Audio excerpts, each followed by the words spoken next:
Presidente. Macri.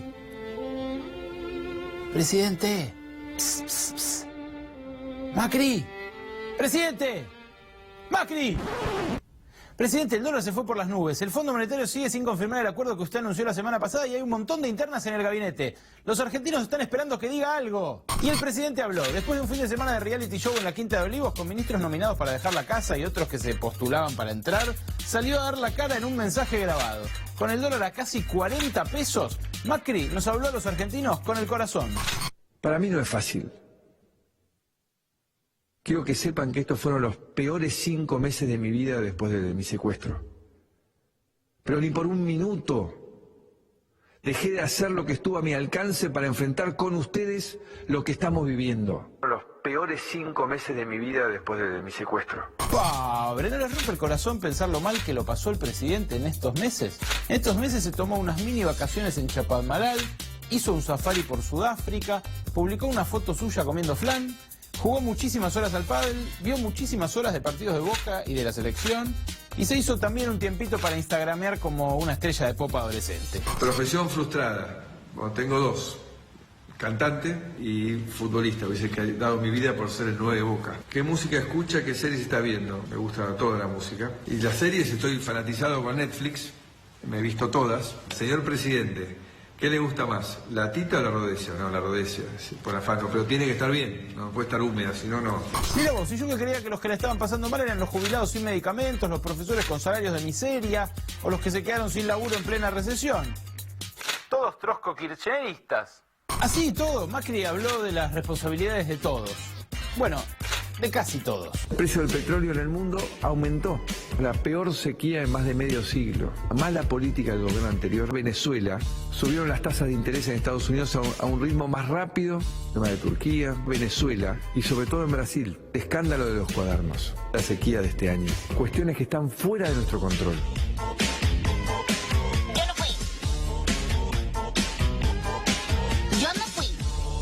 Y los mercados le respondieron con el bolsillo. El dólar subió otro escalón más. Se ve que los anuncios no tuvieron el punch buscado o que no se entendieron, como el achique del gabinete, por ejemplo. Al país a donde vamos parece que el trabajo, la cultura y la salud no valen un ministerio.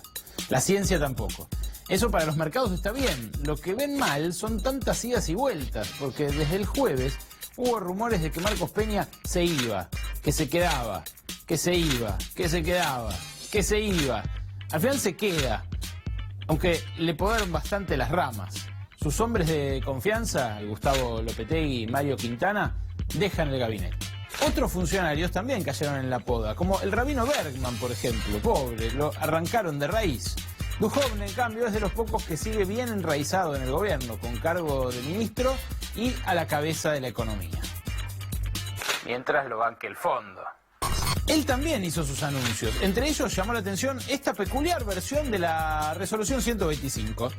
Vamos a generar recursos adicionales por 1,1 punto del PBI por un derecho de exportación transitorio que regirá en la Argentina entre el año 2019 y el año 2020, que se cobrará de la siguiente manera: de a 4 pesos por cada dólar exportado para las exportaciones primarias y los servicios. ¿Volvieron las retenciones?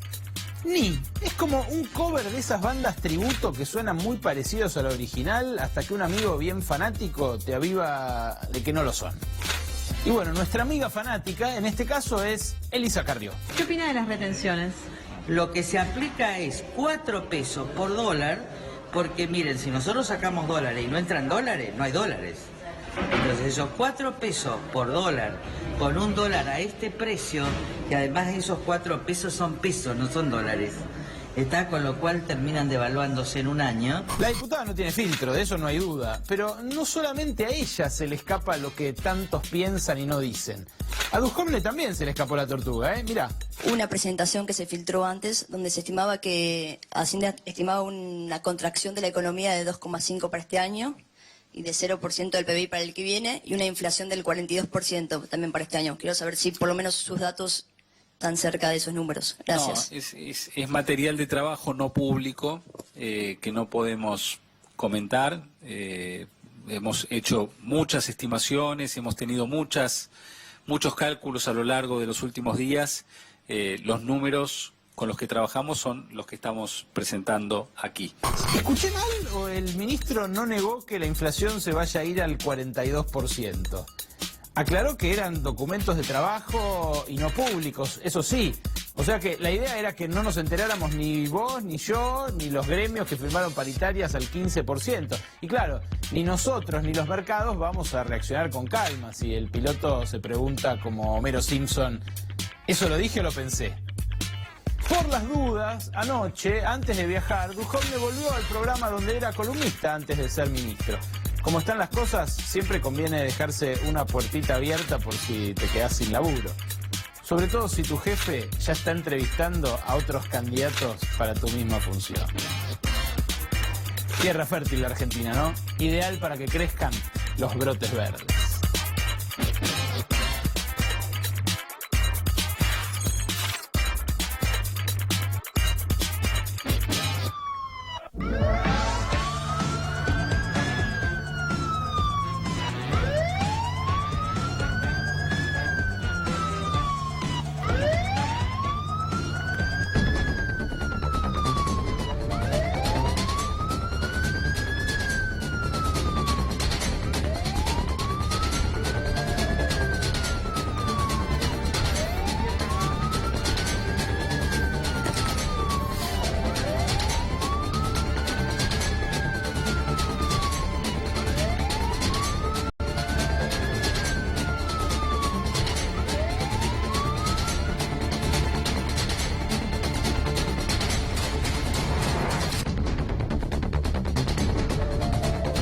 Convención de la Unión Industrial Argentina,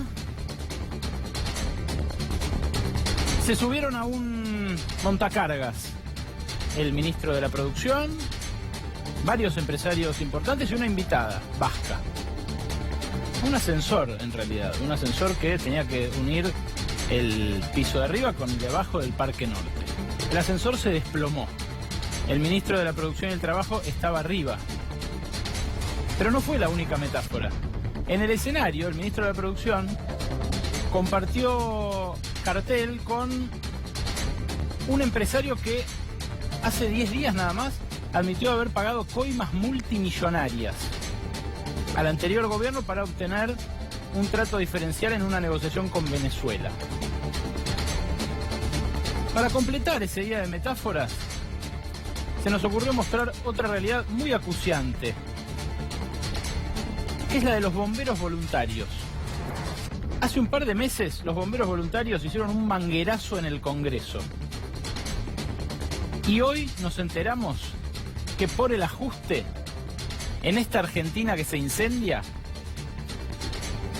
no nos queda ni para los bomberos. Nuestro primer informe es este: a los bomberos le cortaron el chorro.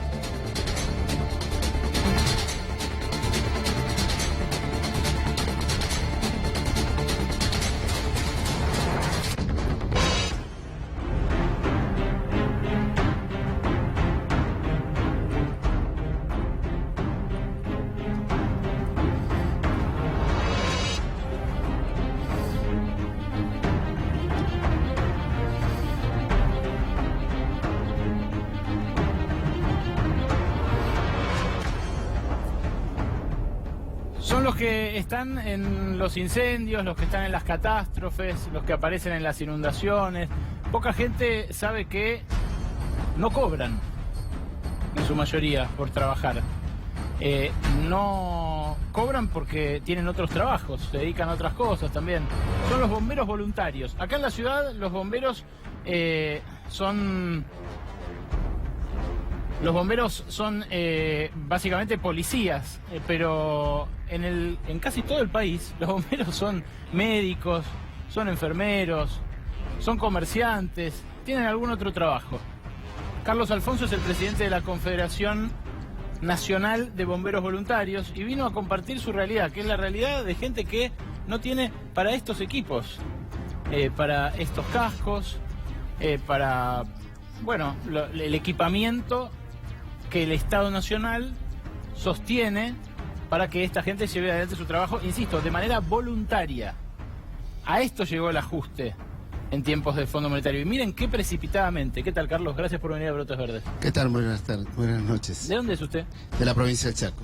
Y ahí los bomberos son casi todos voluntarios. Sí, tenemos 36 cuarteles de bomberos voluntarios y 7 de la policía de la provincia. Ustedes hace un tiempo hicieron un manguerazo.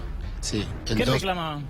El 2 de agosto se llevó adelante una movida en todo el país. Hace un una mes. Concentración aquí frente al Congreso de la Nación, donde pedíamos un diálogo sincero con el gobierno nacional, que a partir de ese momento lo hemos logrado y que ahora solamente estamos reclamando que el Ministerio de Economía de la Nación ponga a disposición del Ministerio de Seguridad de la Nación 392 millones de pesos que se debe distribuir y que están recaudados mediante la Ley Nacional de Bomberos Voluntarios 25054. ¿A usted por esa ley qué les subsidia el Estado? ¿Qué plata les da? ¿Por año? ¿Es una plata fija? ¿Compensa sus gastos? ¿Cómo es? Es un financiamiento que tiene ley de recaudación de fondos que establece y obliga a todas las aseguradoras del país a hacer un aporte por la totalidad de las ventas de las pólizas de seguro, a excepto del rubro vida, el 5 por mil de esto, que forman un fondo que va al Ministerio de Economía y que después el Ministerio de Economía lo debe poner a disposición del Ministerio de Seguridad, que es el organismo de aplicación de la ley. ¿Y cuánta plata les deben por eso? Y estamos reclamando hoy 392 millones de pesos que le estamos pidiendo al Ministro de Economía de la Nación que lo ponga a disposición del Ministerio de Seguridad para que todo el sistema de bomberos voluntarios, los 43.000 bomberos que existen, 36.000 varones y 7.000 mujeres que componemos todo este gran voluntariado que existe y que atiende la protección civil del 80% del territorio o de la geografía de la República Argentina. Además de eso hay una deuda acumulada del año pasado, ¿verdad? Estamos hablando fondos que debemos destacar que mediante el diálogo que existe a partir de esta movilización con la Secretaría de Protección Civil de la Nación, hemos logrado de que se sinceren los números, los montos, y hoy estamos hablando al mes de junio de este año, fondos pertenecientes al año 2017 y lo que corresponde a este año, que están disponibles 1.196 millones de pesos en el Ministerio de Economía, que es lo que estamos pidiendo que se puedan ir entregando al sistema de bomberos voluntarios. Todavía no se los pagaron. Sí, hay parte que se pagó y 721 millones de pesos se comenzaron a distribuir, pero queda un saldo importante que son de 392 millones de pesos, que es lo que le estamos pidiendo al Ministerio de Economía, al jefe de gabinete y al propio presidente de la Nación, que lo ponga a disposición del Ministerio de Seguridad para que puedan recibir todas las instituciones bomberiles que representan al Sistema Nacional de Bomberos Voluntarios. Gracias por venir, Carlos. No, gracias a ustedes. El ajuste es una realidad en todo el país. Tiene un epicentro en los bomberos, que nosotros hoy elegimos mostrar, pero tiene, por supuesto, una manifestación en todas las escuelas, en todos los hospitales. Ahora lo que van a ver ustedes es lo que nosotros les anticipamos la semana pasada. Anticipamos que el gobierno iba a buscar tercerizar ese ajuste en las provincias y que las provincias justamente ahora van a tener, por ejemplo, a su cargo gastos como el pago de la tarifa social para los sectores que menos tienen, que no paguen la tarifa plena con los aumentos que hubo de luz y de gas. Ese, que fue un anticipo exclusivo de Noelia Barral Grijera en Brotes Verdes la semana pasada, hoy puso en alerta a todos los gobernadores y a todos los intendentes, porque la prueba de que el ajuste que piensa el gobierno es un ajuste que derrama aguas abajo, la tuvo todo el país con el anuncio que hizo ayer Nicolás Dujovne después del fin de semana de furia que se vivió en la Quinta de Olivos. Noé, con los detalles. Buenas noches.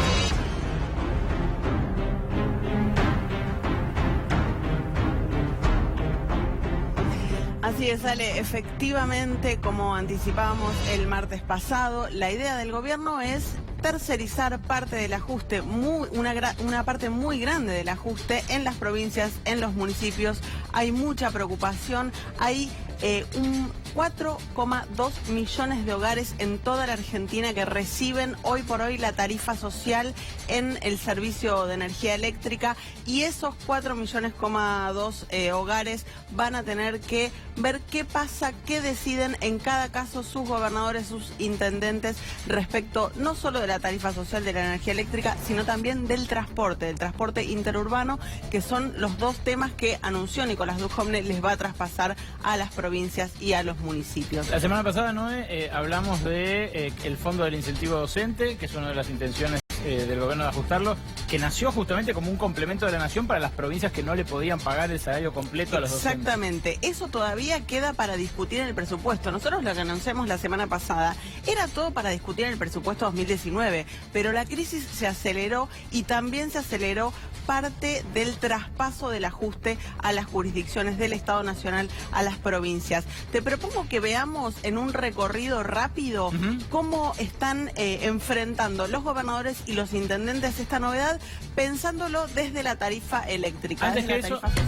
Antes que eso, Noé, permíteme, el hashtag que ustedes ven en la esquina de su pantalla, Yo no fui, habla justamente de esto, de que el ajuste, el gobierno quiere descargarlo sobre las provincias, así como en la apertura veíamos, el presidente habló de Venezuela, de la lira turca, de las tasas de interés de Estados Unidos, de la sequía y otras cosas que escaparon a su control. Bueno, ahora quiere que el ajuste también lo hagan otros. Yo no fui es nuestra consigna de hoy y ahí los invitamos a participar e intercambiar en nuestras redes sociales.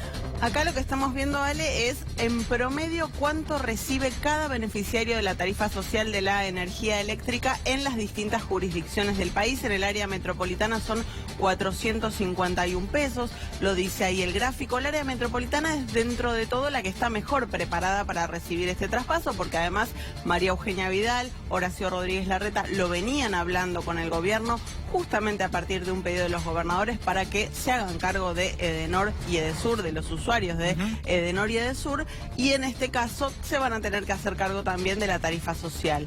Veíamos recién Mendoza, Santiago del Estero. Mendoza, otra provincia gobernada por Cambiemos, ya avisó Alfredo Cornejo que él se va a hacer cargo. Santiago del Estero es la contracara. En Santiago del Estero Gerardo Zamora está diciendo: yo no me puedo hacer cargo ni de la tarifa social de la energía eléctrica ni de la tarifa del transporte.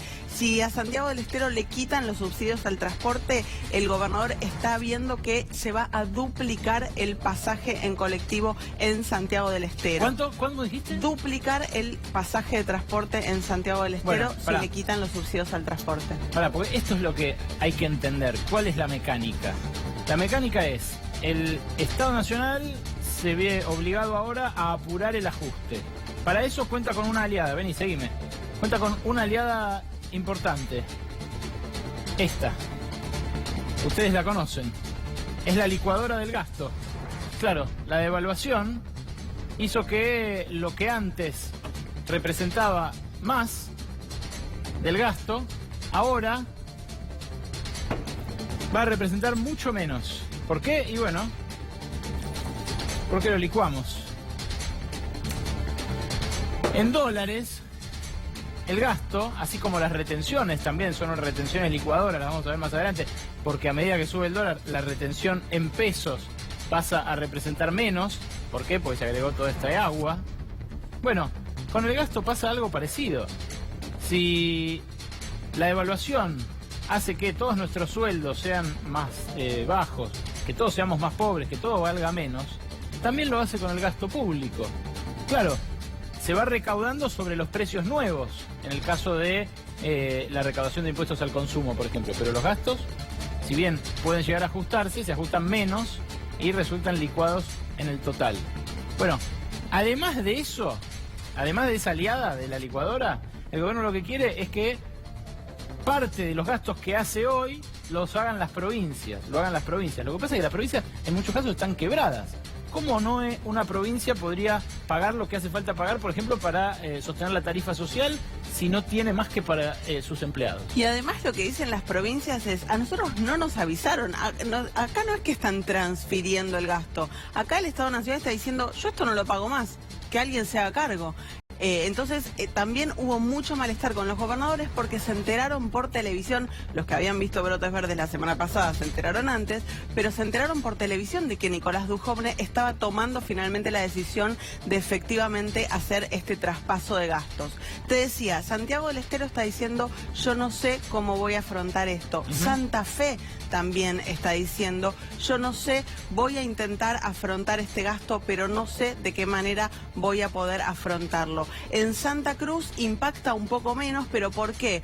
Porque el límite para poder acceder a la tarifa social, que es tener un ingreso de 20.000 pesos, por los salarios, por la estructura salarial de Santa Cruz, con muchos trabajadores de la industria del petróleo. No tienen mucha tarifa social. Exactamente, no tienen mucha tarifa social, entonces impacta menos, pero también le significa una transferencia de 115 millones de pesos en el caso de la tarifa social y de 50 millones de pesos en el caso del transporte. En el caso del transporte, volvamos ahí. Vos decías, Santiago del Estero duplicaría boleto. ¿Qué otras provincias tendrían que incrementar boleto? Hay varias provincias, pero te propongo que miremos puntualmente qué pasaría en la ciudad de Córdoba y en la ciudad de Rosario, dos ciudades que también tienen subsidios nacionales y en este caso se tendría que hacer cargo el municipio de cada una de esas ciudades. Pero mirá eso, mirá ese aumento.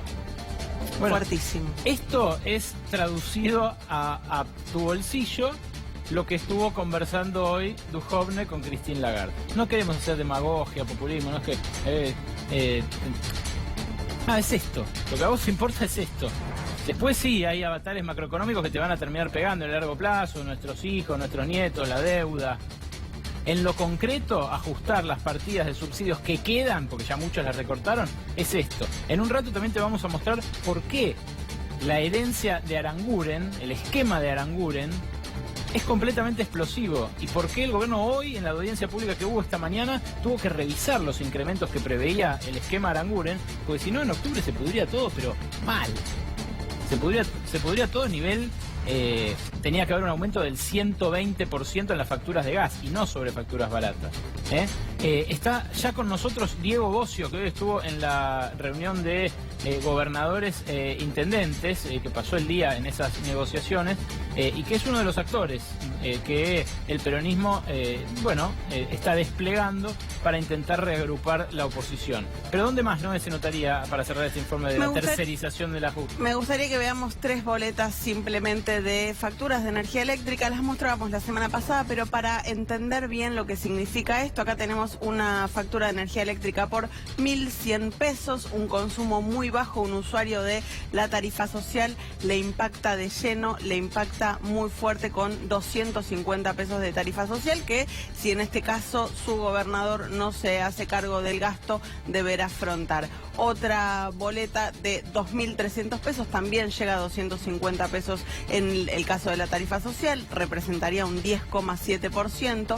Y en la última que tenemos, que es un consumo más alto, impacta menos, pero vuelve a impactar el retiro eventual de la tarifa social. Recordemos que cuando hubo un cambio en la tarifa social del gas, que también en aquel momento, en diciembre del año pasado, se dijo, bueno, vamos a ver si los gobernadores se hacen cargo, ese cambio terminó volviéndose un incremento en cada una de las facturas y en este caso podría pasar lo mismo con la factura de energía eléctrica si los gobernadores no están en condiciones de hacer frente a estos aumentos. Muchas gracias, Noé. Hoy tenemos un Brotes Verdes especial, Fue raro el arranque porque queríamos mostrar a los bomberos.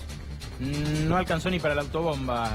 Teníamos planeado toda una entrada especial, pero no alcanzó ni para la autobomba. La verdad, están en una situación crítica como muchos otros. El ajuste empieza a palparse en la calle se hace carne en situaciones como esta. Pero antes, lo urgente. Esta tarde estuvo durante 2 horas reunido Nicolás Dujovne con Christine Lagarde. Antes habían hablado durante el mediodía el presidente Mauricio Macri con su par estadounidense Donald Trump. La pregunta es, ¿le alcanzará a Macri con el apoyo que le dio Trump? Trump le dio un apoyo a los jefes, a los gerentes, digamos. Le dijo, estás haciendo un gran trabajo, great job. parece que hablara como en su reality show de la oficina todo el tiempo, pero la pregunta es esa, si le va a alcanzar con eso. Porque en el fondo hay mucho enojo por dos cosas.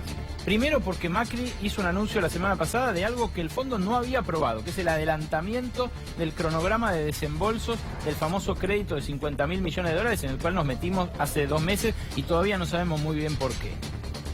Lo otro es que a Duhovne se le quemaron completamente los papeles. El Fondo Monetario hace 2 meses, cuando firmó con la Argentina, estableció un escenario optimista y un escenario pesimista. Adivinen a dónde estamos hoy. No, le pifiaron. Estamos peor. Los escenarios son estos. En el optimista, la actividad, el PBI, iba a crecer este año 0,4%. La inflación iba a ser del 27%. Mirá cómo compramos, ¿no? Esas variables. Si nos dijeran ahora, si nos ofrecieran volver en el tiempo.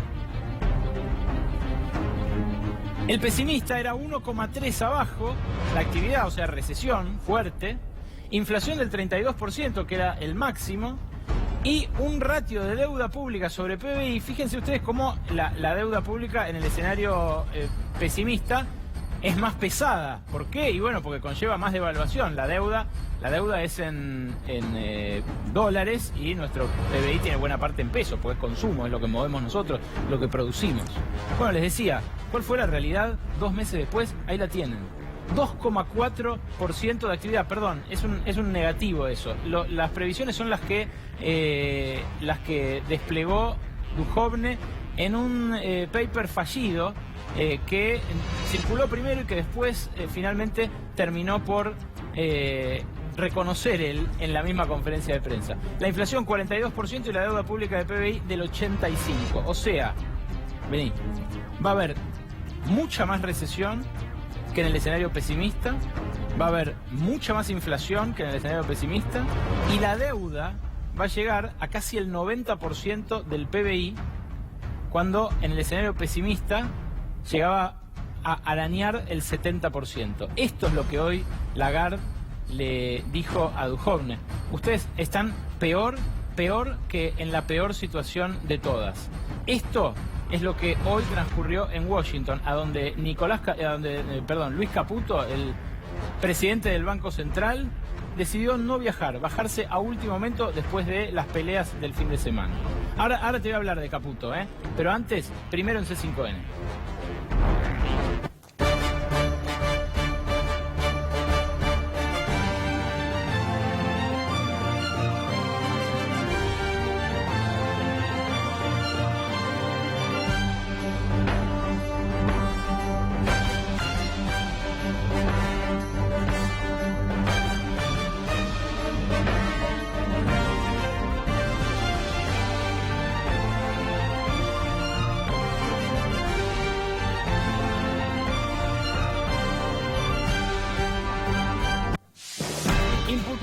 A Macri por el acuerdo con el Fondo Monetario Internacional. Noticia fresca de esta noche que nos trae nuestro colega Gabriel Morini. Gaby, ¿cómo estás? Ale Berkovich.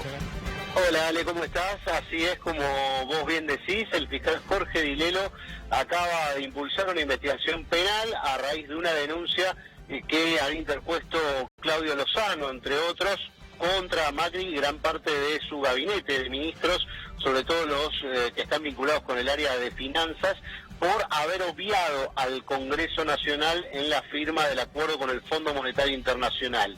Lo que hace Dilelo, en términos concretos, es abrir la investigación e imputar a los que aparecen en la denuncia. Por eso es que impulsa esta investigación penal con el presidente Macri como imputado, junto a varios de sus ministros. Ahora habrá que ver qué es lo que sucede, porque la denuncia contemplaba que se retrotraiga los alcances del acuerdo con el fondo. Bueno, eso el fiscal lo delegó en el juez Julián Ercolini, que es quien tiene que definir en todo caso si a manera de una medida cautelar suspende la vigencia o el alcance, lo que sería ya un escándalo de alcance político y económico, más allá de lo que pueda ser la faceta judicial de este caso. Gaby, esta denuncia que hizo Claudio Lozano, nosotros estuvimos justamente charlando con Lozano acá la semana pasada, esta denuncia se puede hacer extensiva también a otros funcionarios, ¿verdad?, en caso de prosperar. Sí, de hecho hay varios de los ministros, sobre todo los que tuvieron que ver con la negociación y el área de finanzas y Hacienda, que están también imputados dentro de esta causa, que recién comienza con medidas de prueba y con una serie de otras cuestiones que lo dan por verosímil las irregularidades que están denunciadas allí. Este punto es importante porque para el fiscal Dilelo es verosímil que puedan haber habido irregularidades en la firma del acuerdo con el Fondo Monetario Internacional, y por esto es que no la rechaza de plano, sino que dice vamos a abrir una investigación penal a ver si estas irregularidades se confirman o no. Lo que deja para otra instancia es, como decíamos, el tema de suspender los alcances del acuerdo con el Fondo Monetario o retrotraer la situación. Eso lo deja a consideración del juez Ercolini, que es quien tiene que ahora intervenir en esta causa. Gracias, Gaby, te leemos mañana en el ámbito financiero. Un abrazo, Ale. Gabriel Morini con la información de que imputaron a Macri por el acuerdo con el Fondo Monetario Internacional. Les decía que vamos a hablar de Luis Caputo. Ustedes saben quién es Luis Caputo. Era el encargado de cuidar el valor de nuestra moneda, el presidente del Banco Central. Bueno, el presidente del Banco Central, en plena corrida, en el feriado del Día del Libertador General San Martín, del 17 de agosto, decidió que había tenido mucho estrés y se fue al Sofitel de Ipanema, en las playas cariocas. ¿No me crees? Las fotos las publicó el domingo el señor Jairo Strakia en el diario Perfil y las tenemos para compartir con ustedes. Incluso tenemos alguna inédita. Santi, las tenés que tener por ahí. Ahí están, mirá. Ahí se lo ve, sonriente a Luis Caputo con su señora, sosteniendo una lonita rayada, en el exclusivo Sofitel de Río de Janeiro. Sí, mucho estrés. El de una corrida, hay que manejar una mesa como la del Banco Central. Hay que tener sobre las espaldas el hecho de que a todos nosotros se nos haya devaluado el sueldo a la mitad. Y para gente no tan acostumbrada a esos avatares de la política, el work-life balance, el balance entre trabajo y vida, requiere de descansos de este tipo. Pero Caputo no se ajusta, y no solamente por esto. La vocera del presidente del Banco Central, que antes fue vocera del ministro de Hacienda inicial del macrismo, Alfonso Prat-Gay, Yael Bialostowski, usa chofer. Usa un auto oficial con chofer del Banco Central. Los choferes del Banco Central habían sido restringidos, recortados por Federico Sturzenegger, el anterior presidente del Banco Central, que había dicho son demasiado caros los choferes del Banco Central porque están 24 horas a disposición de los directores, porque les terminan llevando a los chicos a la escuela, es un descontrol, cobran más de 100.000 pesos. Bueno, se restringió mucho el uso de los choferes en el Banco Central durante la gestión de Sturzenegger. Pero cuando llegó Caputo dijo, muchachos, esto no le mueve la aguja a nadie. Ojo, tiene razón, en términos macroeconómicos probablemente no le mueva la aguja a nadie. Como señal, seguro que no ayuda a que las medidas de austeridad y de recorte sean digeridas por el resto de la población. Y una última, que nosotros revelamos en exclusivo aquí en Brotes Verdes, el 26 de junio de este año. Ahora parece historia antigua, porque claro, el dólar está arriba de 40 pesos. Ayer cerró 38 y pico, hoy cerró moneditas arriba de los 40. Pero ustedes recuerdan que acá en Brotes Verdes revelamos en exclusiva que Luis Caputo, después de ganar 500.000 pesos en la bicicleta de las Levax, apostando 8,5 millones a mitad del año pasado, dejó de renovar sus Levax en enero y se pasó a dólares. Con la suya, con la perso, como le dicen en las mesas de dinero y entre los financistas, la perso, la personal. Con la suya, una cuenta que tiene en una sociedad de bolsa, compartida con su mujer, la misma mujer con la cual viajó al Sofitel de Ipanema, el presidente del Banco Central compró dólares a menos de 20 pesos. La documentación nosotros la mostramos, se la volvemos a mostrar, es la siguiente.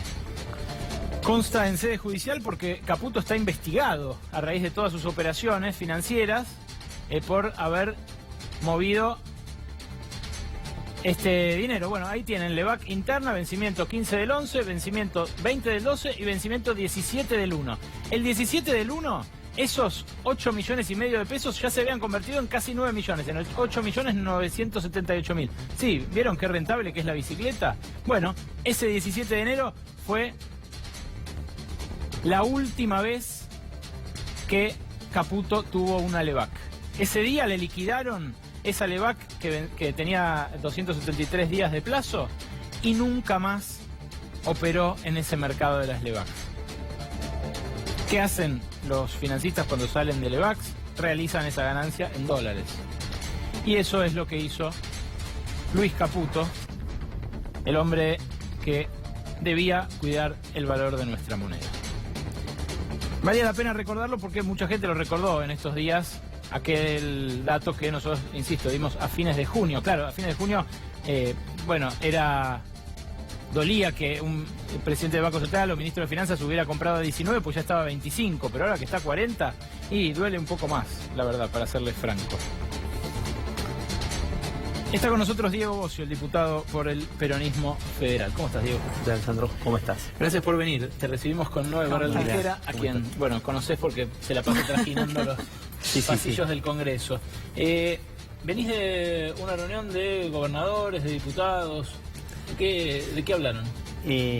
Primero una profunda preocupación por parte de los gobernadores por la situación política y económica de la Argentina.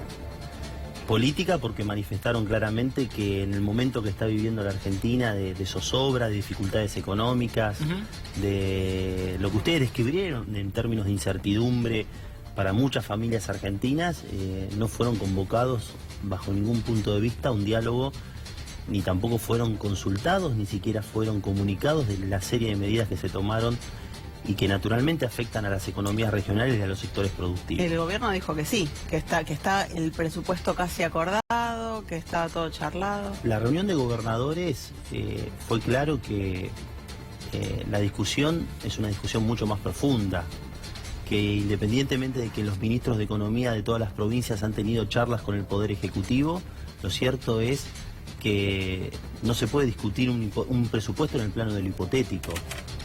¿Cuánto va a ser la inflación?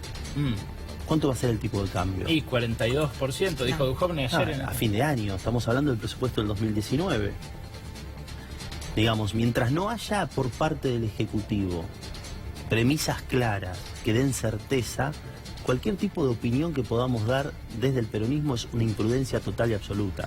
Esto no significa que los gobernadores de todas las provincias argentinas no pretendan cuidar sus recursos, cuidar a sus familias, discutir acerca de si pueden o no recibir más subsidios para no aumentar el transporte público. Bien decías vos, hablaban sobre la situación de los subsidios del transporte público y lo que significaba el aumento del boleto. Les quieren transferir el ajuste, el costo del claramente el costo político. Hay una preocupación. Y además los sectores productivos.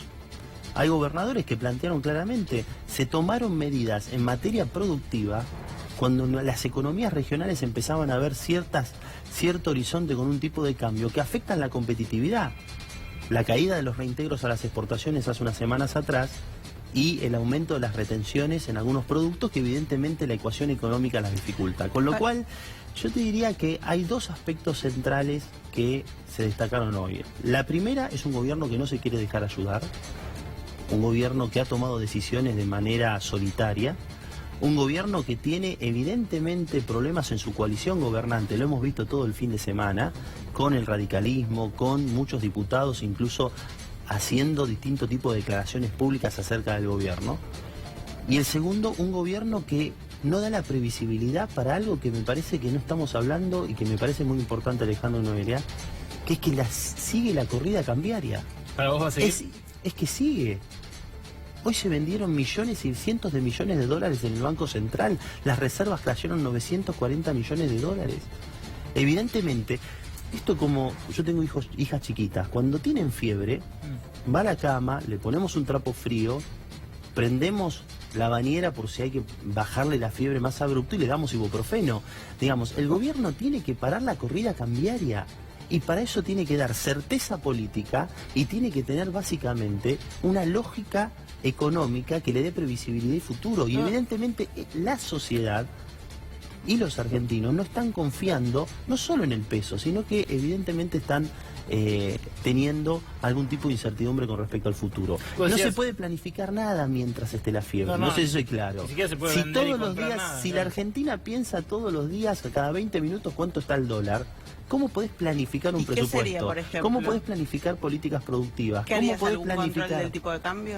No, claro, a ver, acá hay un problema político de un gobierno que cada vez toma decisiones por sí solo sin convocar a ningún otro sector, que radicaliza sus posiciones frente a algunos sectores de la sociedad. El peronismo, por ejemplo, podría poner ministros en un eventual No, gobierno no, el peronismo, de coalición. El peronismo no cogobierna, el peronismo ha sido opositor, ha tenido en su momento la responsabilidad, y creo que cualquier tipo de presidente de cualquier signo, de tratar temas que había que resolver en la Argentina, pero también es el que ha dicho, che, las tarifas están mal, en que en su momento discutió Bueno, una ley le pasó la antidespido. factura a Macri por eso. Y claramente, Dijo entonces... que en parte de la suba del dólar era porque no habían No. mostrado unidad para afrontar. El yo no fui se llama.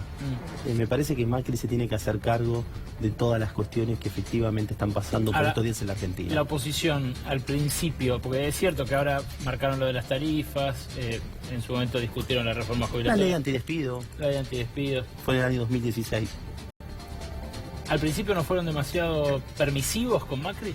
Un gobierno que venía ganando, que ganó una elección, que efectivamente necesitaba sentar las bases de gobernabilidad, que cualquier presidente de la nación hubiese discutido algunos temas, independientemente del signo político, por ejemplo el tema de los holdouts. Era inevitable que esa discusión se dé. Cualquier signo político, cualquiera de los tres candidatos con posibilidades. Lo que no se hizo eso con el pretexto de endeudar la Argentina o vivir de prestado, y eso fue advertido en su momento. Claro, pero las creo- emisiones de deuda no se las entorpecieron. Las grandes Las emisiones de deuda en principio están autorizadas del 2015 en adelante, 54.000 millones en el año 2015, 52.000 millones en el año 2016, creció, cambió la lógica de la Mucha deuda, plata, Diego. cambió, y lógico, si tenés 6 puntos de déficit fiscal, que se agravó. Porque hay algo que es importante decir, Alejandro. ¿Había problemas en materia macroeconómica? Sí, los agravó. Macri los agravó. ¿Había problemas de déficit fiscal? Sí, son más grandes. Mira, yo te voy a dar un dato.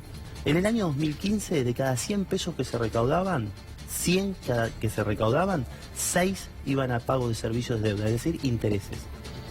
Antes de la última devaluación estaba en 16 pesos. Sí, es descomunal. Se, está Se duplicando. triplicó, Del casi año- se triplicó la cantidad de servicios de deuda. Pero el año pasado a este se duplicó. Ahora- Exacto, entonces Increíble. yo lo que digo es, había problemas, sí, los problemas se agravaron y nosotros fuimos planteando que era necesario un cambio de rumbo. Ahora, Fuimos planteando que fue un... Macri, acabamos de escuchar, imputado por no llevar el acuerdo con el FMI al Congreso. ¿El Congreso no reclamó demasiado que el acuerdo con el FMI pase por el recinto? Yo no estoy de acuerdo que las cuestiones que tienen que ver con decisiones políticas se judicialicen. Como dije lo mismo del memorándum, digo lo mismo, o del dólar futuro, digo lo mismo con respecto a este tema. Son temas que en su momento, de hecho, el expresidente Lavagna y Pratgay en su momento como presidente del Banco Central y ministro de Economía, también firmaron un acuerdo que se sobrecumplían todas las metas y que determinó con el pago al FMI. Ese acuerdo tampoco pasó por el Congreso. Entonces, yo no estoy de acuerdo con la judicialización de las decisiones políticas. ¿Y ahora no sé si soy claro. el decreto de las retenciones, te parece que tiene que pasar por el Congreso? Ahí hay dos bibliotecas, yo entiendo que el Congreso debería intervenir.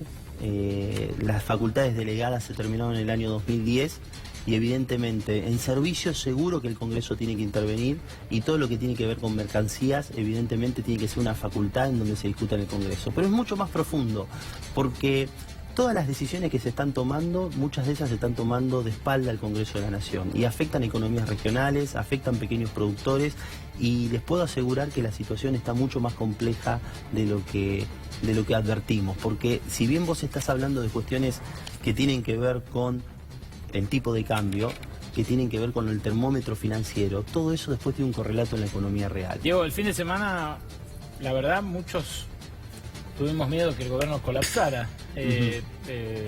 Ayer un colega que tiene muy buen acceso al despacho presidencial, a miembros del gabinete como Carlos Pañi, dijo abiertamente que Macri casi no estuvo en Olivos durante el fin de semana. Ese Olivos en la que todos veíamos los móviles apostados, cámaras apuntando a portones, autos polarizados que salían.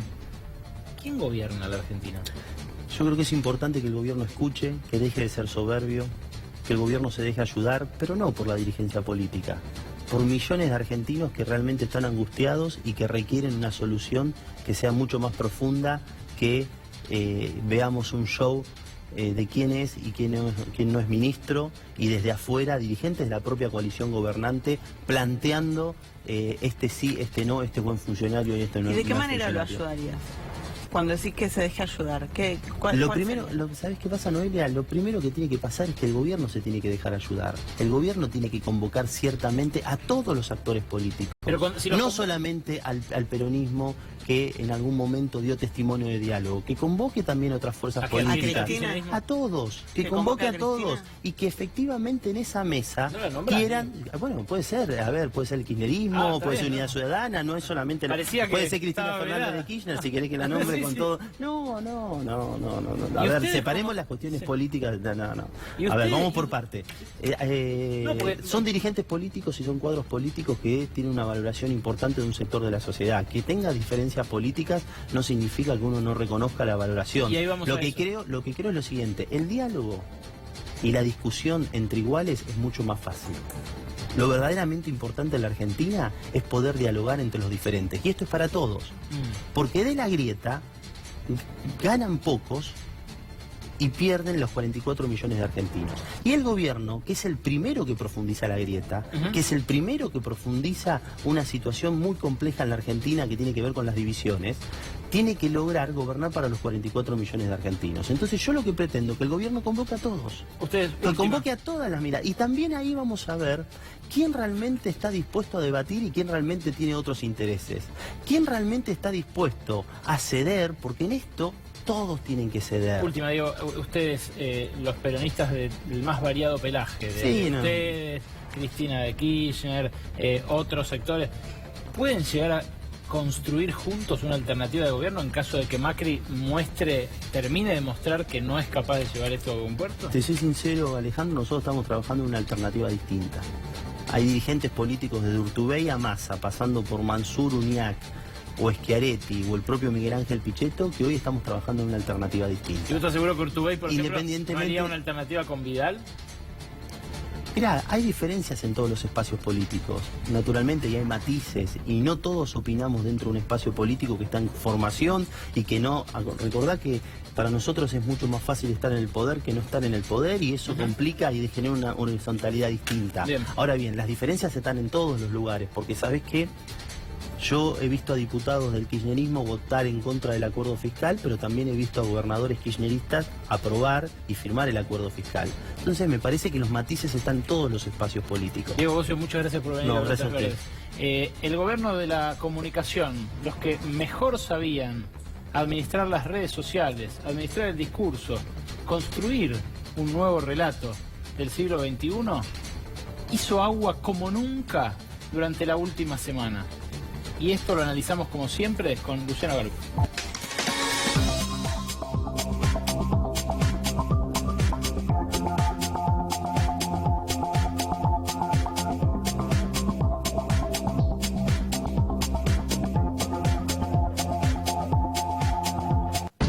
Marcos Peña, Alejandro Rosichner, Hernán Iglesias Ilia, a su manera también Mario Quintana, que hoy leyó un poema budista al abandonar su despacho ahí en el primer piso de la Casa Rosada. Todos se vieron arrasados por una situación en la cual el gobierno no sabía qué comunicar y comunicaba a tientas, sin saber qué hacer. ¿Es así, Lucho? Buenas noches. ¿Cómo estás, Ale? ¿Bien? ¿Qué pasó? Y hacer campaña no es lo mismo que gestionar. Y gestionar no es lo mismo que comunicar en crisis. Y ahí ya tenemos como una primera diferencia grande. Y la verdad que desde hace 2 semanas, te diría desde el episodio del flan, ¿te acordás? Sí. Que la vienen derrapando fuerte en términos de estrategia de comunicación de crisis, en principio porque no se hacen cargo de que hay una crisis. Eso, ¿cómo se Eso es comunica? clave, ¿eh? ¿Cómo se comunica una crisis? Porque tampoco digo que sea algo fácil, ¿eh? No, no es fácil, pero lo que sí tenés que tener es una estrategia clara de dar certezas, de hablar simple, de no cancherearla. Comer flan es cancherearla y te puede salir bien si venís ganando. Después de octubre de 2017 te puede salir bien. En un momento en el que la sociedad siente angustia, la pasa mal, la diferencia entre ser fresco en comunicación y ser canchero son 3-4 meses de crisis económica. Y eso fue lo que se viene viendo. Y otra cosa que es muy grave, no cuidar al presidente. El presidente no tiene fusibles aparte de él. O sea, yo sentí eso las 2 veces. Yo con el discurso del presidente del miércoles pasado y con el discurso de este lunes sentí eso. No solo no lo están cuidando al presidente, no están cuidando a la institución presidente.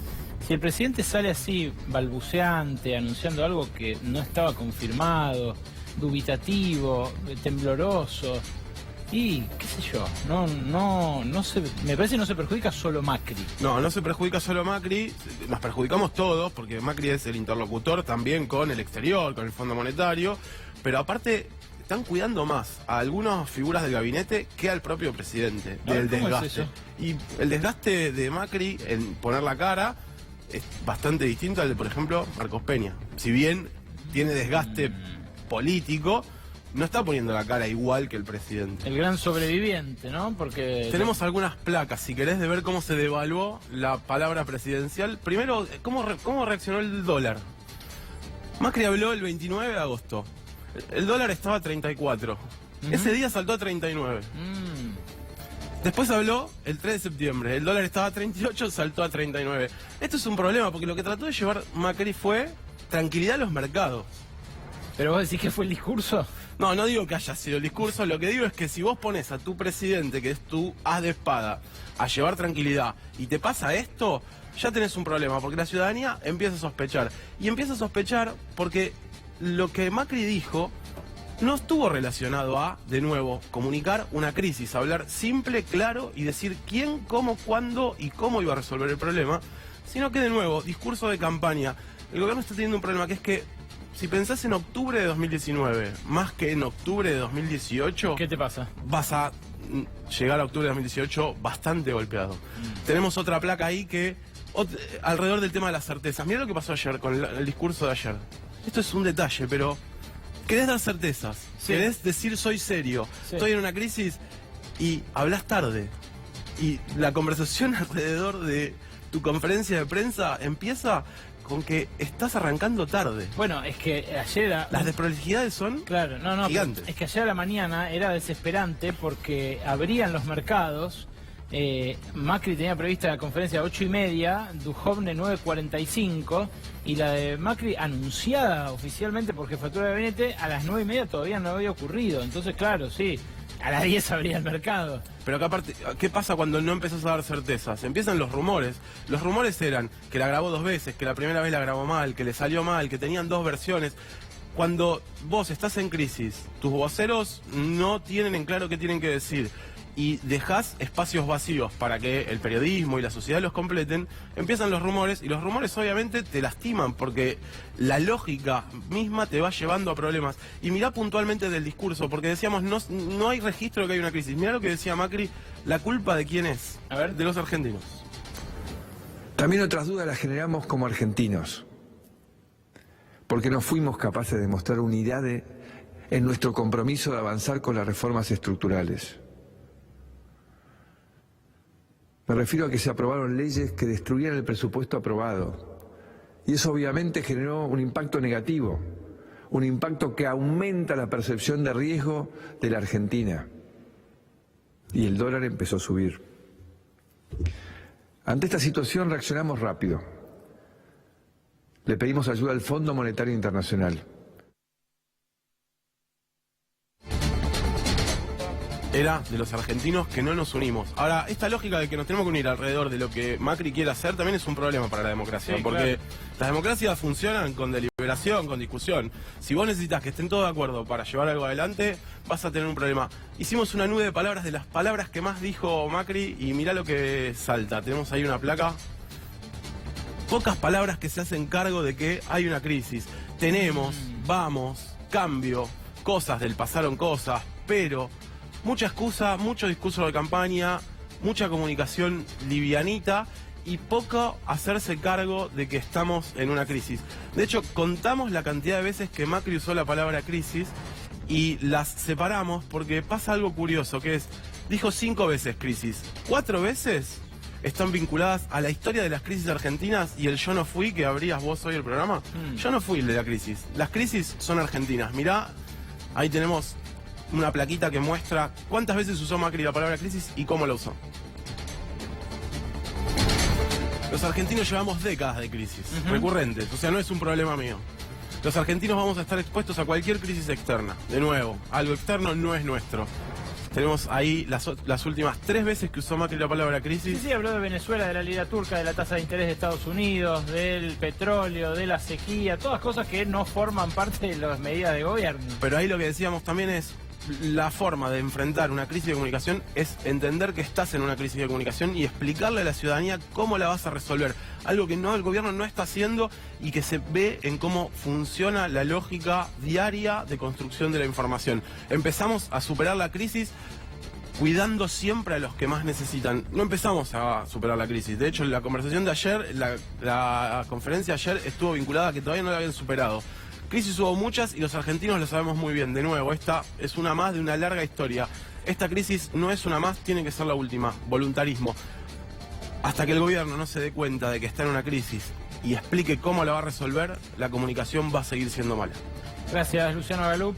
Una semana difícil para toda ese área del gobierno, toda el área que conduce Marcos Peña, que tuvo sus recortes de poder, que tuvo sus problemas, pero que además básicamente durante todo el fin de semana nos dejó en la zozobra más absoluta a los 44 millones de argentinos. No sabíamos si teníamos ministro de Economía, si era Carlos Melconian, si Pratgay volvía, canciller, si demás, qué sé yo.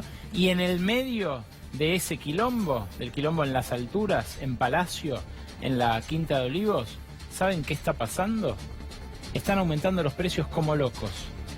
¿Y saben qué está pasando en los sectores más pobres de la sociedad? Lógico, está aumentando el hambre. Sobre eso vamos a hablar en el cafecito de hoy.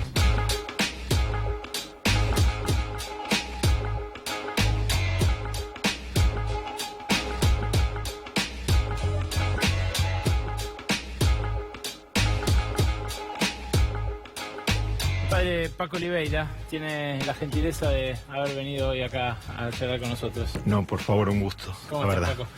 Bueno, en lo personal bien, pero la verdad que muy preocupado con cómo está nuestro país. Ahora laburás en Isla Maciel. Sí, ¿Y cómo está la cosa ahí? la verdad que muy mal. Siempre vamos a los comedores y a mí ya me parece como repetitivo y además como una telenovela, de que estas telenovelas sí que te quieren hacer llorar, pero alguien me preguntó cuánta gente venía a cenar. Yo siempre decía unas 500 personas últimamente, pero dije, quiero tener el dato exacto, porque me parecía a lo mejor estaba exagerando y no quedaba bien. Bueno, que yo mientras tengo un cafecito. Dale. Nuestra costumbre. Y entonces, pues 683 personas de lunes a viernes. Pero el tema es que me manda un WhatsApp una de las personas que está y dice, los lunes aumenta mucho la cantidad porque se nota que el fin de semana no comieron. Así que bueno, esa es la realidad y se vive con mucha angustia. Se ve mucha angustia la falta de trabajo y se ve clarísimamente como muchísima gente está cada día buscando así salir por su propia cuenta, pero que es pan para hoy y hambre para mañana. Así que, no sé, los curas no sean por los pobres, vemos que esto va para un colapso, que cualquier, no sé, llamita puede hacer que explote nuestro país, y más cuando este gobierno dice que está haciendo lo que tiene que hacer, que va por el buen camino y que la culpa siempre la tienen los demás.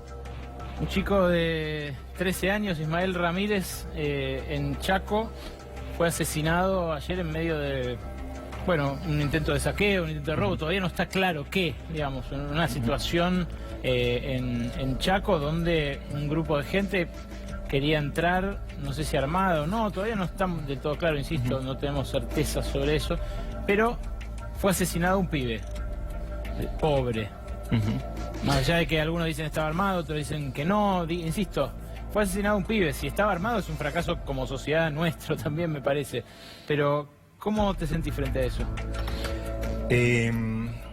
Creo que lo venimos diciendo hace muchísimo tiempo. Los muertos siempre son de este lado. Ahora van a empezar a decir, bueno, estos saqueadores, cuando nos llevan 2 años y medio saqueando, cuando nos llevan, realmente ellos comen flan y a nosotros nos tiran migajas. Porque, a ver, lo único que hace este gobierno es cuando ya ve que la cosa le va a explotar, aumenta un poquito el gasto para los más vulnerables. Lo que sugirió Casero es que ustedes piden flan. Claro, bueno, lo que pasa es que él tiene la heladera llena de flan. Hubo una reflexión muy buena de una catequista de la parroquia que dice, ¿de qué casa incendiada me hablan? Lo que pasa es que antes nosotros teníamos acceso a la casa. Ahora ustedes se quedaron con la llave de la casa, ¿sí? Y se hacen los dueños y nosotros no podemos entrar. Porque siempre resulta que se quema la casa de los pobres, pero en la otra casa, en la de los dólares, en la de... Esa no se quema, esa al revés, cada vez tiene más lujo, pero solamente es para ellos. Ustedes sacaron un documento de los curas de adopción por los pobres que tenemos seleccionadas algunas frases que quería compartir con ustedes, porque vos decías, estamos ante un colapso y cualquier chispita puede detonar una explosión. Lo que dicen en el texto es bastante duro a ese respecto también. La pobreza va a aumentar, dijo el presidente, se titula el documento, y dice, ya no hay maniobra distractiva que pueda ocultar el descalabro político, económico y social al que ha conducido la propia ineptitud del gobierno nacional. No nos engaña el discurso melodramático del presidente, fingiendo dolor por las políticas extremas que se ve obligado a tomar, apelando al golpe bajo de comparar su sufrimiento con el de su secuestro, y que es nada frente al sufrimiento al que someten a nuestro pueblo. Son las políticas que muchos en su gobierno y probablemente él mismo han deseado adoptar desde el principio. Paremos ahí, ahora volvemos al documento, pero ayer vos decís que se victimizó Macri. Claramente. A ver, él no tiene culpa de nada. Hace 2 años y medio que lleva, se supone, el timón del barco, pero resulta que toda la culpa son tormentas exteriores. Ellos generaron, ¿sí? A ver, yo no soy economista, pero no hace falta ser muy inteligente para saber que si vos le sacás la plata a los que más tienen, porque le sacás los impuestos, le sacás las retenciones, no hay plata, lógicamente no vas a poder pagar sueldos, no vas a poder tener un ministerio de salud, no vas a poder tener un ministerio de trabajo. A ver, esto no son casualidades, son políticas. Y bueno, a ver, a mí me da mucha bronca escuchar Sociedad Rural Argentina que dice, ay, nos discriminan porque nos pusieron la exportación, la retención a las exportaciones. Todos sabemos cómo han ganado dinero sin hacer nada más, muy poquito hacen, y no son capaces de aportar un poquito al bien común. Pero claro, vos decís, eso lo dice el presidente de la Sociedad Rural Argentina.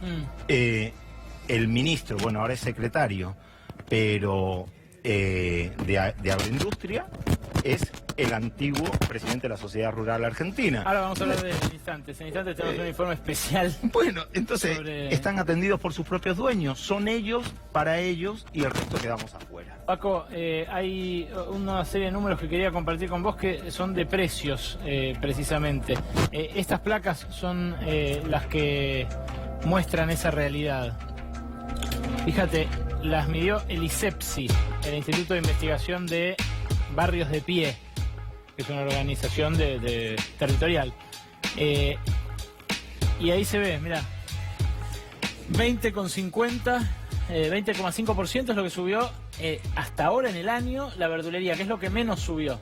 31,3% el almacén, 34,8% la carnicería. Esto es antes de esta corrida, o sea, es hasta la semana pasada. Y fíjate los aumentos, los alimentos que más aumentaron, porque son la harina, o sea, son los alimentos más... bueno, vos lo vivís en el barrio, yo hago las compras también y por eso lo veo, pero poneme los alimentos que más aumentaron: la harina, el pan, los huevos. 85% en el año, 67% en el año, 67% en el año la docena de huevos. Bueno, ni que hablar el pollo, el espinazo, pescado. Son mediciones que hace Barrios de Pie desde hace muchos años. Las hace, ¿eh? Ahí tenés acelga, cebolla, tomate. Estos son los productos que más aumentaron en los barrios populares, en las villas. ¿Y esto qué quiere decir? ¿En qué se traduce? Esto se traduce en eso, en el aumento de los comedores, eso se traduce de que la gente no llega a fin de mes, eso se traduce, sumado a la falta de trabajo, que si esto no se incendió es por políticas del gobierno anterior, por la asignación universal por hijo, por las jubilaciones de ama de casa, por madre de 7 hijos, bueno, porque la gente se pudo jubilar y porque había trabajo y queda algún restito de alguna cosa. Pero si no, esto se hubiera incendiado. Entonces, lo que yo también le decía a Casero, bueno, si en la época en que se robaron todo, ¿sí?, teníamos acceso al flan, bueno, hoy en esta época en que son tan honestos, tan maravillosos, no sé, tendríamos que tener flan con dulce de leche. Pero la realidad es que no lo tenemos. Paco, gracias por venir. No, por favor. Verdes.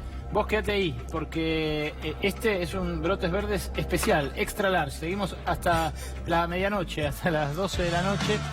Y en el próximo bloque vas a saber cuánto te pueden aumentar el gas a partir del 1 de octubre. Hoy hubo una audiencia pública y hubo un pedido concreto de aumento. A partir del 1 de octubre lo vas a pagar y en un rato vas a conocer cómo se compone. Y también Echeverre, el exministro, ahora secretario de Agroindustria, le sopló a sus amigos exportadores que iba a haber un aumento de retenciones, una especie de retención como la que se anunció ayer, y adelantaron las ventas para no garparlas.